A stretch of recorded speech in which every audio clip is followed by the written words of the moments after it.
Ini adalah kebun ayah yang mana tahun 2020 kita orang buka untuk jadikan ini sebagai kebun keluarga. Ini alamat saya.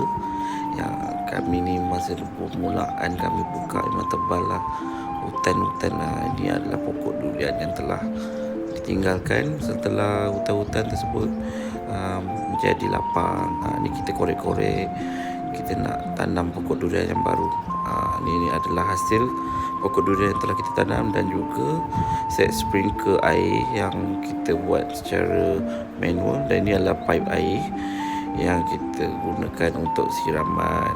Inilah pokok-pokok, anak-anak pokok durian musangking, durian kampung, durian blackthorn, montong, dan ada juga pokok pisang-pisang hutan yang ada kat sini.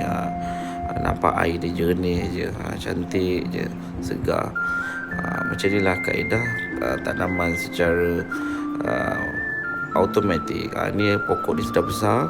Ni dalam keadaan telah kita racun, kita bakar, dan juga kereta saya, rumah pun kita sudah siap. Ni buah pokok pisang, pokok serai, pokok tebu, ini durian kampung, montong.